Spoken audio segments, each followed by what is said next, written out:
Marc Aurèle prônait l'importance de se lever tôt tous les matins. Il le faisait pour établir une routine matinale qui optimisait chaque moment de vie. Le sommeil devait donc être une expérience réparatrice, et non un moment où l'on cède à la paresse. Pour l'empereur Marc Aurèle, une routine matinale était essentielle. Lorsque vous vous levez le matin, pensez au précieux privilège que vous avez d'être en vie, de respirer, de penser, de jouir, d'aimer.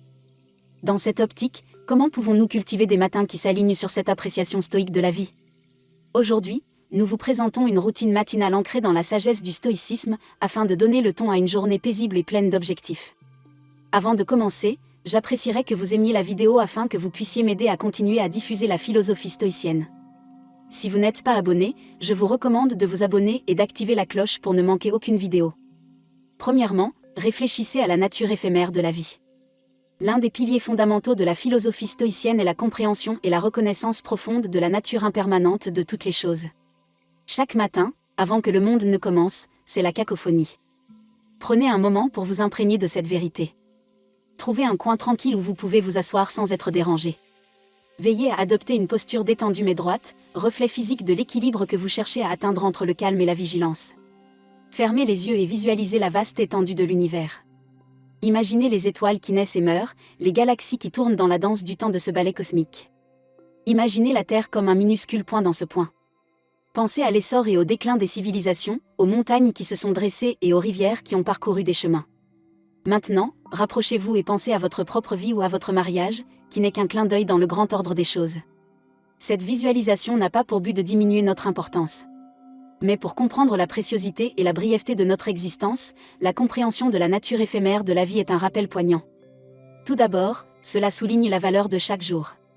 Lorsque nous comprenons vraiment à quel point notre temps est fugace, nous avons tendance à donner la priorité à ce qui compte vraiment plutôt qu'aux distractions et aux conflits insignifiants. En se levant avec cet objectif, on se prépare à affronter la journée avec un sens plus profond du but à atteindre. En substance, ce rituel matinal ne consiste pas à affronter la mortalité avec crainte, mais à embrasser le présent avec amour, révérence et action, comme l'a si sagement dit Sénèque, la vie est longue si l'on sait l'utiliser. Ainsi, en ancrant nos matins dans cette pratique, nous nous rappelons de vivre chaque jour pleinement, de manière significative et avec grâce. Deuxièmement, tenez un journal de vos pensées. L'acte de tenir un journal, profondément enraciné dans la pratique stoïcienne, ne consiste pas seulement à consigner des événements. C'est une conversation intime avec soi-même. C'est un acte d'introspection, d'ancrage, parfois, de catharsis. L'acte même de traduire ses pensées en mots sur le papier peut être profondément transformateur. Commencez par choisir un journal qui vous ressemble. Il peut s'agir d'un simple cahier, d'un journal intime ou d'un document numérique. Il s'agit de votre espace sacré, dépourvu de jugements et d'attentes extérieures. C'est là que vos pensées brutes et non filtrées viennent respirer. Chaque matin, notez les premières pensées qui vous viennent à l'esprit. Il peut s'agir de restes de rêves, de sentiments persistants de la veille ou d'anticipation sur la journée à venir. Ce premier débordement aide à désencombrer l'esprit, un peu comme si vous balayiez la cour des feuilles mortes. Ensuite, concentrez-vous sur la gratitude dans la grande tapisserie de la vie. Il est facile de se laisser piéger par ce qui nous manque ou ce que nous désirons. Mais le stoïcisme nous enseigne la valeur de l'appréciation du présent. Faites la liste de 3 choses pour lesquelles vous êtes sincèrement reconnaissant. Qu'il s'agisse de la chaleur de votre couverture, du sourire d'un être cher ou du simple privilège de vous réveiller un jour nouveau, au-delà de la gratitude, plongez-vous dans l'introspection, réfléchissez à un principe stoïcien ou à un défi personnel. Posez-vous des questions. Est-ce que je vis en accord avec mes valeurs ? Ou ai-je agi sans impact ? Plutôt que de raisonner hier, comment puis-je être meilleur aujourd'hui ?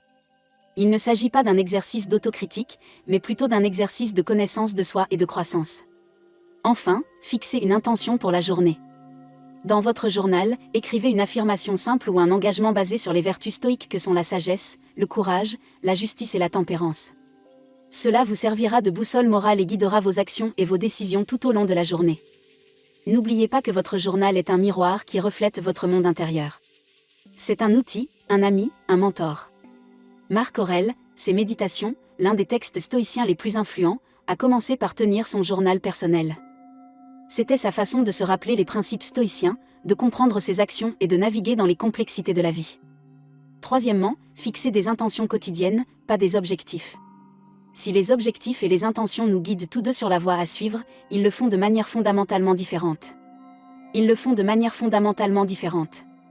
Les objectifs, intrinsèquement orientés vers l'avenir, se concentrent sur les résultats, les réalisations et les résultats, ils fournissent une destination. Ce sont des ancrages dans le moment présent, profondément enracinés dans nos valeurs et dans la personne que nous aspirons à devenir. Le stoïcisme, dans son essence, met l'accent sur la distinction entre ce que nous pouvons contrôler et ce que nous ne pouvons pas contrôler. Les objectifs sont souvent liés à des résultats externes et peuvent parfois échapper à notre contrôle. Malgré tous nos efforts, des obstacles imprévus peuvent surgir. Les intentions, en revanche, sont fermement ancrées dans notre sphère de domination.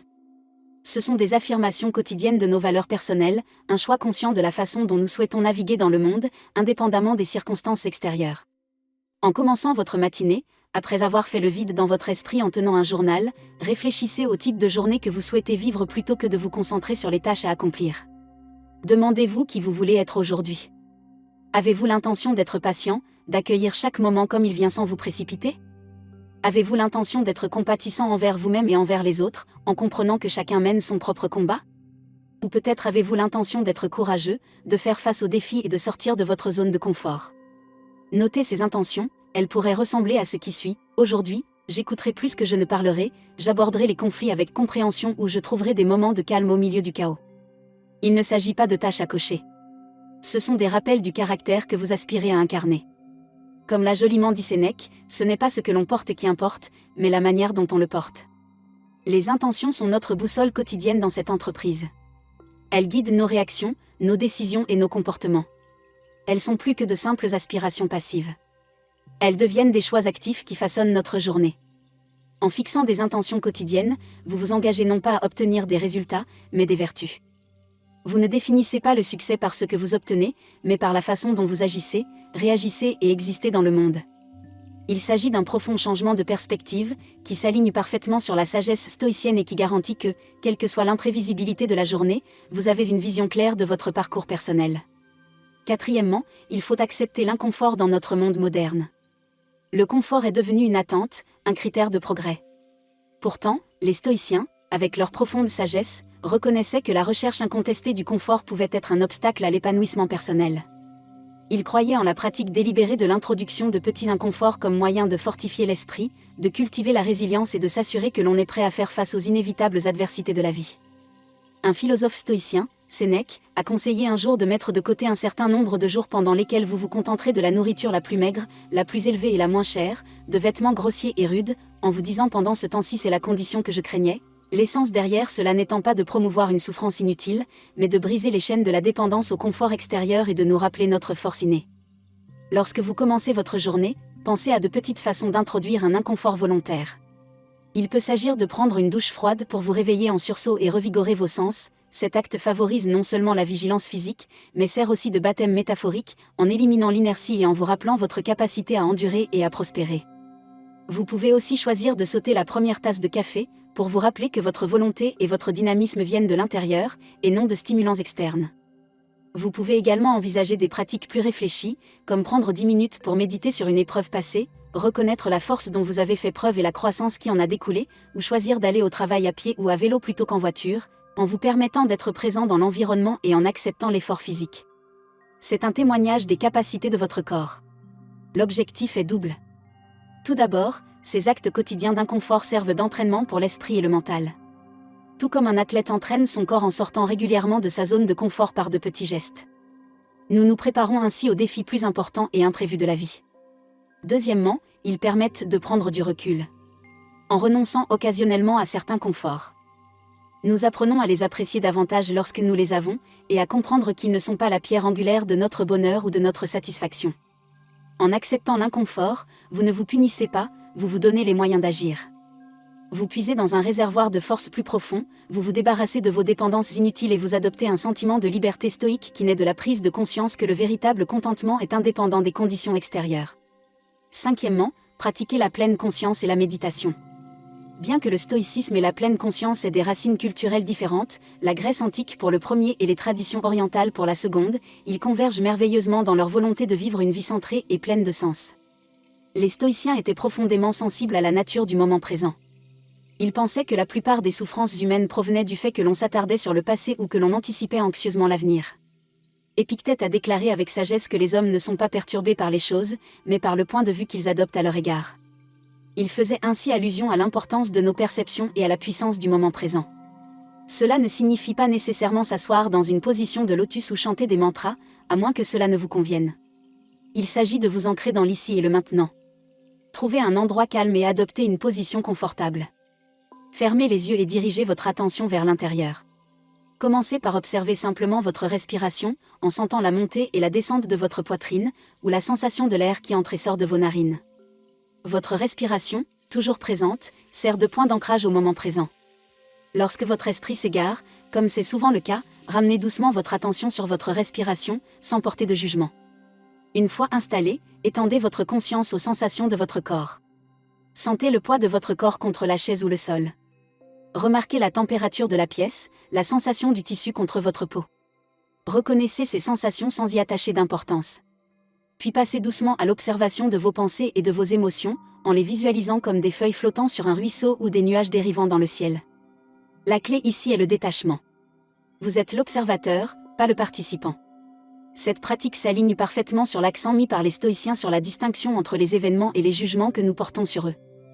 Consacrez les derniers instants de votre méditation à réfléchir à un principe stoïcien ou à une citation. Par exemple, vous pourriez méditer sur les paroles de Marc Aurèle, « L'univers change. Notre vie est ce que nos pensées en font. » Laissez cette sagesse infuser votre être et guider vos actions et réactions de la journée.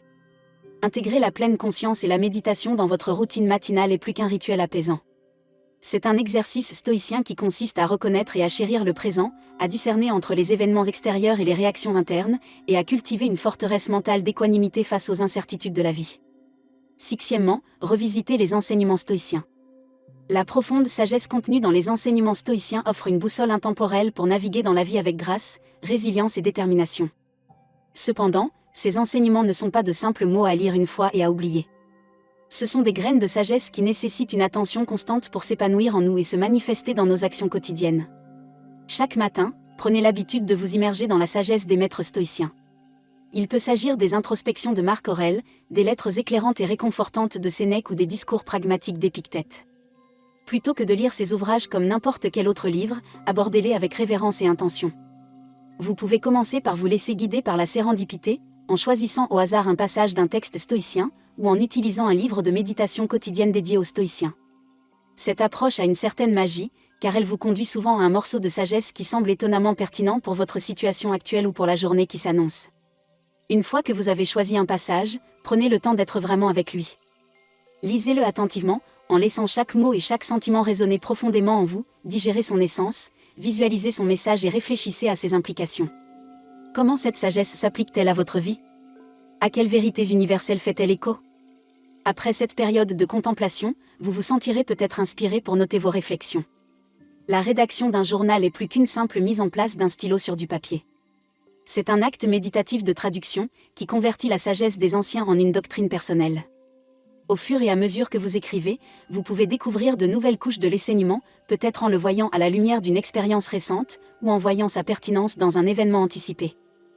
Mais le stoïcisme est avant tout une philosophie de l'action. Le véritable point culminant de ce rituel matinal réside donc dans son application. Si l'enseignement du jour évoque le caractère éphémère de la vie, qu'il vous incite à chérir chaque instant. S'il traite de l'insignifiance des opinions extérieures, portez-le comme un bouclier contre les critiques ou les louanges injustifiées. Chaque enseignement stoïcien est, par essence, un appel à l'action, une incitation à imprégner votre journée de vertu et de sagesse. Si vous avez la chance de partager ce voyage stoïcien avec des amis ou une communauté, envisagez de discuter de ces enseignements avec eux. Le fait de s'engager dans de tels dialogues, de partager des idées personnelles et d'entendre des interprétations variées peut amplifier la profondeur de votre compréhension et favoriser un sentiment de croissance commune. Par essence, revisiter les enseignements stoïciens chaque matin n'est pas un simple exercice de lecture. C'est un renouvellement quotidien de l'engagement à vivre avec conscience, intention et vertu. Comme nous le rappellent les stoïciens, la véritable essence de l'apprentissage ne réside pas seulement dans la compréhension, mais dans l'incarnation et la vie de la sagesse. Numéro 7, la pratique est plus grasse. Dans la vaste tapisserie de la sagesse stoïcienne, il y a un fil d'or de principes si profondément profonds, mais d'une simplicité désarmante, ou plus gras, ou l'amour de son destin. Il ne s'agit pas d'un appel à la résignation passive, mais plutôt d'une étreinte passionnée de tout ce que la vie apporte, qu'il s'agisse de joie ou de tristesse, de triomphe ou de tribulation.